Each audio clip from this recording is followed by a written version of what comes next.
Picture this, a cocky MMA coach with fists like hammers and an ego the size of Texas. A quiet 12-year-old boy with scared eyes and a secret he's too humble to share. And then, footsteps at the door that will change everything. What happens when a bully meets his match in the most unexpected way? When someone who's spent their whole life proving they're tough comes face to face with someone who's never had to prove anything at all? This is the story of Victor the Bulldozer Kane, a man who thought respect came from fear, intimidation came from strength, and power came from putting others down. But sometimes the universe has a way of teaching us that the quietest voices carry the deepest wisdom, and the gentlest hearts hide the fiercest warriors. What you're about to hear will make you question everything you think you know about true strength. Because when real power walks through that door, everything changes. Victor. The Bulldozer. Kane ruled his gym like a medieval king ruled his kingdom, with an iron fist and zero tolerance for weakness. The sign outside read Kane's Combat Academy, but everyone in the neighborhood knew it should have said House of Pain. At 42, Victor stood 6'3" with shoulders broad enough to block out the sun and arms covered in tattoos that told the story of every fight he'd ever won. His gym reeked of sweat, ambition, and barely contained violence. Heavy bags hung like punished prisoners, and the canvas ring in the center bore stains from countless battles. This wasn't a place for fitness enthusiasts or casual learners. This was where fighters were forged in fire and fear. But Victor wasn't just training fighters. He was molding them in his own image, aggressive, ruthless, and convinced that showing mercy was showing weakness. His students didn't just learn techniques. They absorbed his philosophy that respect must be earned through intimidation, that kindness was a luxury only the strong could afford to give to the weak. In the corner of the gym, trying to blend into the shadows like a mouse in a house full of cats, stood 12-year-old Tommy Chen, small for his age, with gentle brown eyes and the kind of quiet demeanor that seemed to apologize for existing. Tommy had begged his mother for months to let him learn martial arts. Not because he wanted to hurt anyone, but because he was tired of being afraid. Tired of walking to school with his head down. Tired of eating lunch alone. Tired of being the kid everyone overlooked, or, worse, the kid everyone targeted. "All right, maggots," Victor's voice boomed across the gym like thunder before a storm.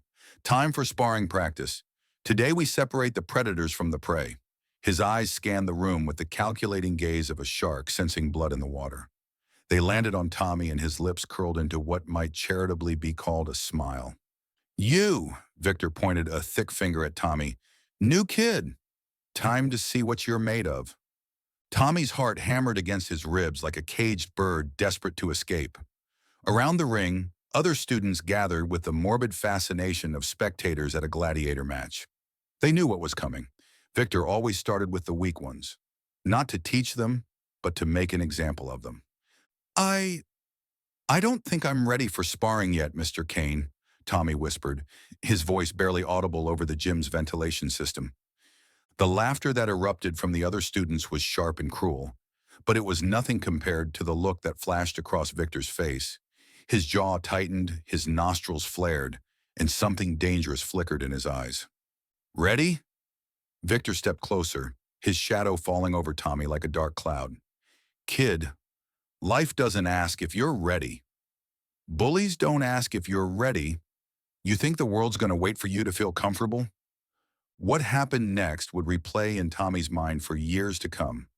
Victor grabbed him by the arm, not roughly, but firm enough to make his point, and pushed him toward the ring. The canvas felt like quicksand under Tommy's feet, threatening to swallow him whole. "Since you're so scared," Victor announced loud enough for everyone to hear, "maybe you need some motivation. Tell everyone why you're here. What makes you think you can learn to fight?" Tommy's mouth went dry as sandpaper. The words stuck in his throat like thorns. Around the ring, faces stared at him with expressions ranging from pity to amusement to anticipation. He closed his eyes and thought of his father. Not the father these people would expect, but the quiet man who came home tired from work every day, who helped with homework at the kitchen table, who had never once raised his voice in anger. My My dad's a black belt, Tommy stammered, the words tumbling out before he could stop them. He taught me that martial arts isn't about fighting. It's about discipline and respect and protecting people who can't protect themselves. The silence that followed was deafening. Then Victor's face contorted into an expression of pure rage mixed with disbelief. Without warning, his hand flew through the air and connected with Tommy's cheek with a sound that echoed through the gym like a gunshot. Your dad's a black belt? Victor snarled, his voice dripping with contempt. And he raised a coward like you? What kind of black belt raises a son who's afraid of his own shadow? If your old man was worth anything, you wouldn't be here getting slapped around by me. Tommy's cheek burned like fire, but the physical pain was nothing compared to the humiliation coursing through his veins. Tears welled up in his eyes, not from the slap, but from hearing his father insulted by this mountain of a man who couldn't understand that strength sometimes wore a gentle face. In that moment of crushing humiliation, Tommy's mind drifted back to a conversation he'd had with his father just 2 weeks earlier. They'd been sitting on the back porch, watching the sunset paint the sky in shades of orange and purple. Dad, Tommy had asked, why don't you ever talk about your martial arts training? His father had smiled the gentle smile that had always made Tommy feel safe. Because, son, the people who talk the loudest about their strength are usually the ones who have the most to prove. Real strength doesn't need an audience. Real power doesn't require applause. But don't you want people to know how good you are? Tommy, his father had said, placing a weathered but gentle hand on his son's shoulder, I hope I never have to show anyone how good I am. The greatest victory is the fight you never have to fight. Now, standing in that ring with his cheek on fire and his dignity in tatters, Tommy understood what his father meant, but he also understood something else. Sometimes the fight finds you, whether you want it or not. The gym door opened with a creak that cut through the tension like a blade through silk. Every head turned toward the entrance, and the collective intake of breath was audible. Standing in the doorway, backlit by the afternoon sun, was a figure that made even Victor Kane take a step backward. Chuck Norris entered the gym with the quiet confidence of a man who had nothing left to prove to anyone.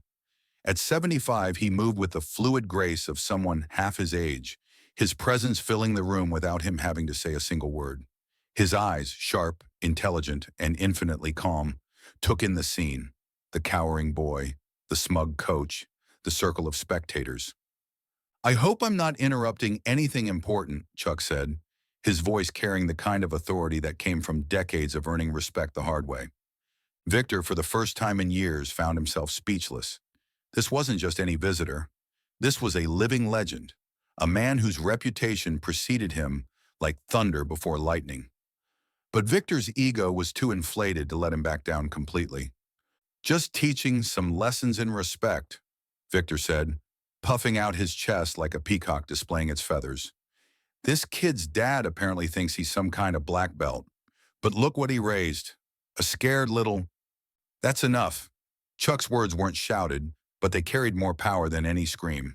He walked over to Tommy, knelt down to the boy's eye level, and gently examined his reddened cheek. Are you all right, son? Tommy nodded, still too shocked to speak. Chuck stood up and turned to face Victor, with the kind of look that could freeze molten steel. You know, Chuck said conversationally, I came here looking for someone. A friend of mine. Goes by the name David Chen. Quiet guy, humble, works as an accountant. But before that, he was one of the most decorated martial artists I ever had the privilege of training with. We served together, fought together, bled together. He saved my life more than once. The color drained from Victor's face like water from a broken dam. David never talks about the old days, Chuck continued, his voice growing softer but somehow more menacing. Never mentions the tournaments he won, the records he set, the men twice his size he put on the ground. You know why? Because he learned what you apparently never did, that a truly powerful man never has to prove how powerful he is.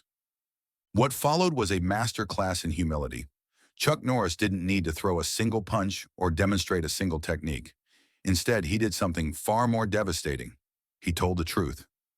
You see, Mr. Kane, Chuck said, circling Victor like a patient teacher explaining a difficult concept to a slow student.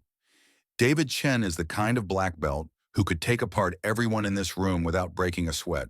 But he's also the kind of man who would rather teach his son to be kind than to be cruel, to be humble than to be boastful, to be brave in the service of others, rather than to be a bully in service of his own ego.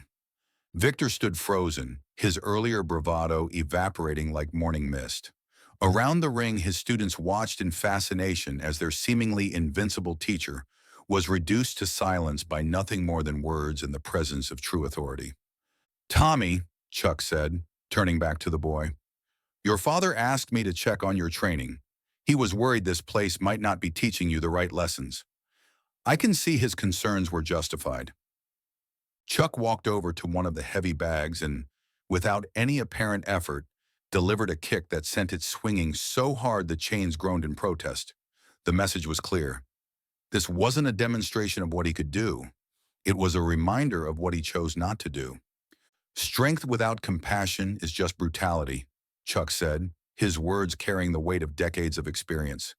"Power without wisdom is just destruction, and respect that has to be demanded was never respect at all. It was just fear dressed up in fancy clothes." Victor's hands trembled at his sides. For the first time in his adult life, he felt small. Not physically. He was still 6'3" and built like a truck, but morally, spiritually, fundamentally small. Chuck knelt down beside Tommy one more time. "Your father is proud of you," he said quietly. "Not because you can fight, but because you choose kindness, even when others choose cruelty. That's the hardest martial art to master, and you're already further along than most adults will ever be." As Chuck prepared to leave, he turned back to Victor one final time. "Mr. Kane, I'm going to give you some free advice. The strongest people in the world are often the gentlest, because they have nothing to prove and nothing to fear. The weakest people are often the loudest, because they're desperately trying to convince everyone, including themselves, that there's something they're not." The gym fell silent as Chucknorris walked toward the door. Just before he reached it, he paused and spoke without turning around. "Oh, and Mr. Kane, if I hear you've laid another hand on any child in anger, I'll be back. And next time, I won't be nearly as patient." As the door closed behind him, Tommy felt something shift inside his chest. It wasn't fear leaving, it was understanding arriving. He finally comprehended what his father had been trying to teach him all along. True strength wasn't about being the toughest person in the room. It was about being the kindest. True power wasn't about making others fear you. It was about making others feel safe. And true respect wasn't something you could demand or take by force. It was something you earned by being worthy of it. That day, in a gym that smelled of sweat and hubris, a 12-year-old boy learned the most important lesson of his life. The quiet ones aren't weak. They're just waiting for a reason to show their strength. And sometimes the most powerful move you can make is knowing when not to make a move at all. The greatest warriors are often the ones who never have to prove they're warriors at all.